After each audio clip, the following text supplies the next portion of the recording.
Initially, when I thought of a trach, when they talked to me about the trach, they said, in the future, you would have to, decide whether or not to trach your child. And I'm thinking, no, after seeing that little girl, and the way I thought of it at that point was cutting a hole in my son's throat. No, there's no way. And when he was 11 months old, he kept getting sick. He was on the BiPAP, and we kept ending up back in the hospital. And in February, which wasn't that long later, they said they tried to extubate him, take him off the vent, and they were unsuccessful. And they said, you have to make a decision.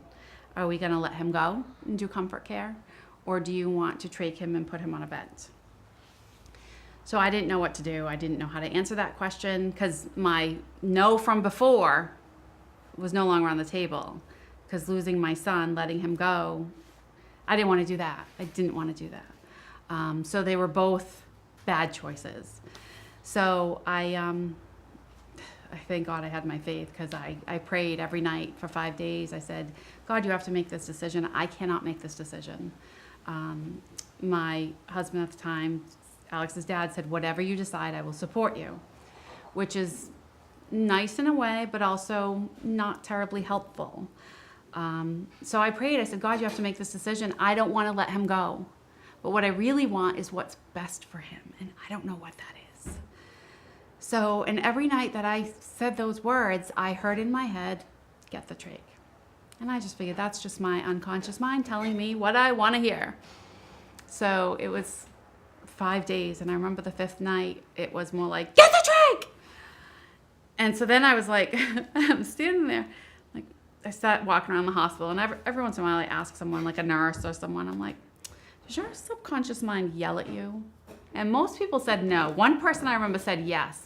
And I'm like, I really don't think your subconscious mind yells at you. I think God just yelled at me because I'm not listening. He's saying the same thing over and over, get the trach, get the trach, get the trach. And I'm just going, that's just me, because I don't want to let him go. So after I got yelled at, I went back and I told the nurses, I'm ready for the PAC team, sat down with them, and I said, we're going to get the trach. So we did. And afterwards, I was so grateful that we had gotten the trach, because Alex had been so weak and he was always struggling, and, the breathing was just hard.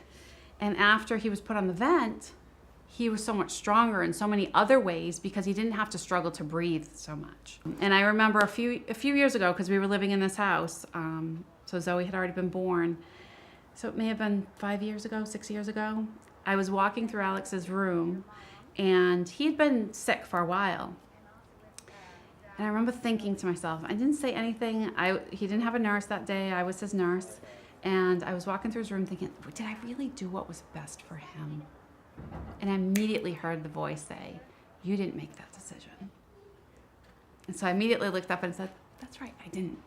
So I didn't have that guilt that, did I do what? It's so hard to make life and death decisions for your child.